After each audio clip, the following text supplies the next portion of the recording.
Hey friends, it's Dwight. Welcome back to my channel. Hope you're doing great. I know it's been a while since I've done a pour for you, and so I'm going to be working on a canvas today, so 30 by 40. I'm pouring over an older pour. This is more of an experiment.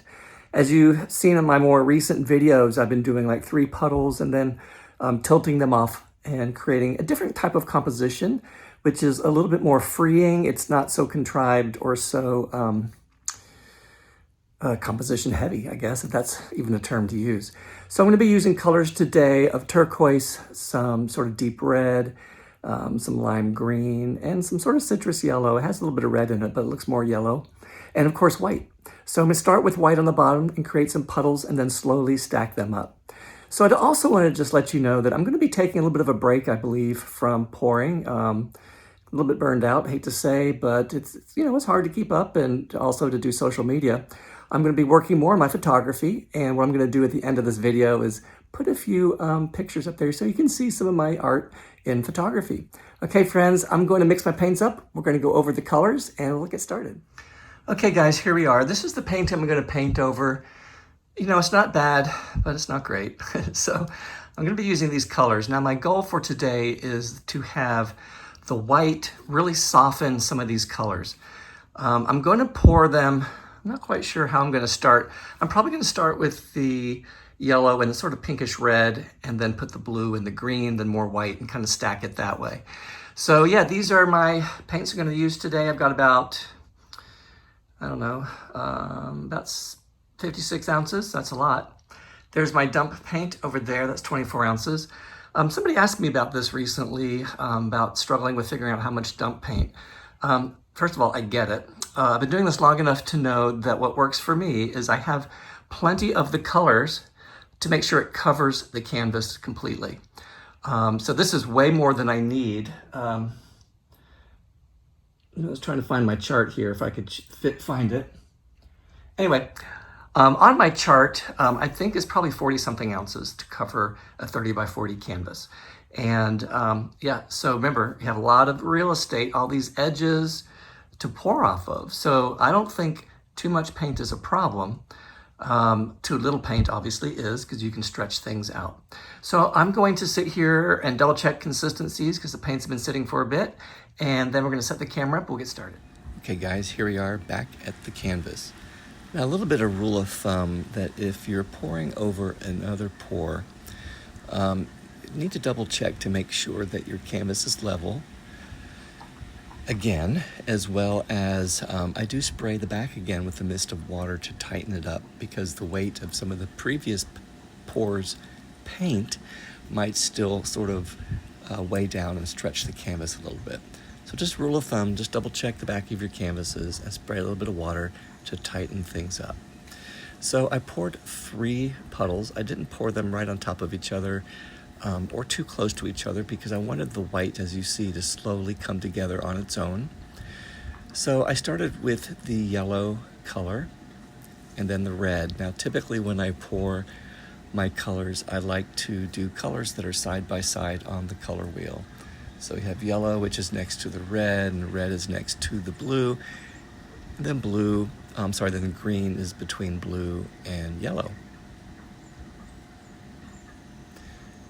Now, the reality is you can pour in any order you'd like, even if the colors are opposite on the color wheel. However, I usually like to have a barrier, a boundary like white or even black sometimes in between, so that it doesn't mix and turn muddy. Now you might hear an airplane in the back because I am sitting on my patio this morning doing the voiceover. Finished up the yellow there, so I'm pouring these colors on top of each other the same way that I did the first round.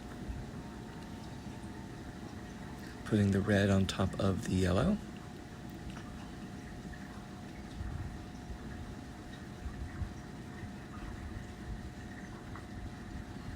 I love the contrast of this sort of deep turquoise blue against the red. And then we're going to use the rest of the green.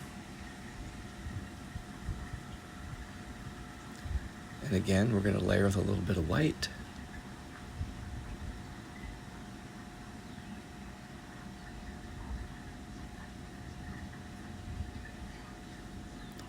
And then we have the red to finish things off with. Now, another rule of thumb that I have is that when I am pouring on a large canvas, I make sure that all the color paints that I'm using, like in these puddles that you see right there, would be plenty to cover the entire canvas and a little bit extra. That way, when you have all the tilting on all these edges and corners, because there's a lot there on a 30 by 40 canvas, is that you have enough to cover and enough to move around.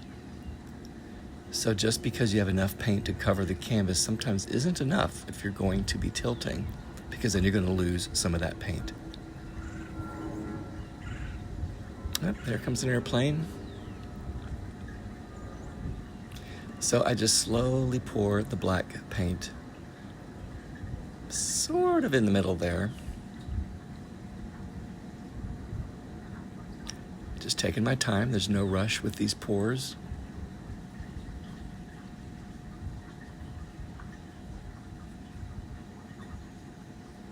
Okay, here we go. So we're gonna start with the lower left corner. Sort of bring it back straight to the edge. Again, back a little bit more, then over to the upper right corner. And bringing it down. Now when I'm done over this last corner, I like to make sure I bring some of that weight that went to that corner back towards the middle. As you can see how I'm sort of tilting that. And any cells that get a little bit misshaped from all that stretching sometimes will come right back into form when you tilt it back. So I start to see color and I start thinking, okay, let's see what the time lapse does. And there we go. A lot of movement in this one, so let's look at the wet results. Okay guys, here we are. This has been sitting here about 45 minutes. Yeah, I'm digging it actually. I'm really glad that I have all this movement. Yeah, I'm just sort of looking at it, kind of in amazement. So yeah, I was going for color, as you can see. There is a lot. It's so hard to see the detail up close, but from a distance you can see the composition is really fascinating. A lot of movement, a lot of swirls. Let me walk over here, move my tripod out of the way so I don't trip on it.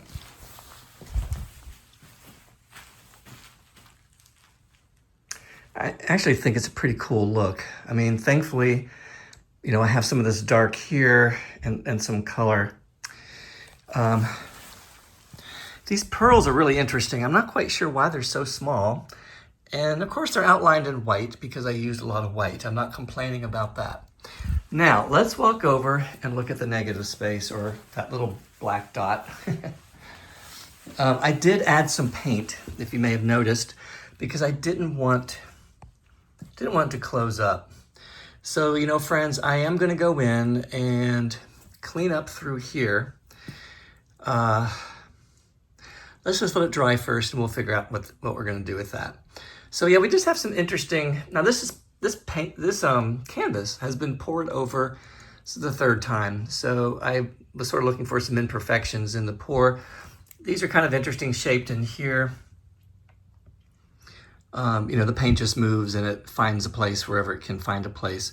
So I'm gonna look at this closely and maybe take out a swath through here, and then we'll be done. I actually am very happy with this one. I've been sort of not producing some that I've been happy with recently, so I'm really glad that this one has turned out to some degree. So I stand back and you can see all that movement. So I'm going to continue actually, you know, I mentioned early on in this that I'm going to maybe take a break, but if I can create something that has a lot of movement, that's different from some of these over here, you know, my older ones, like up there, that's what I want to do. I want to create some more unique art. Okay, so let's let it dry. We'll meet you first thing in the morning, which is about, I'd say 5 or 6 seconds from now, and we'll go from there. Okay guys, here we are. This is the next day actually. It's only about 5 seconds from the last part. So I am sort of digging this. I'm sort of getting into thinking actually more creatively. I know I've mentioned this even previously, that at the beginning of this video I said I might be taking a break, which I still might be taking a break, but now I'm seeing some possibilities of being able to create a lot more movement in these paintings. So yeah, just thinking to myself as I'm talking. So, but I'm gonna go in here and clean up the space here. And I'll be honest with you, if this would have filled in completely, I might have just left it alone and sort of gone with this abstract movement.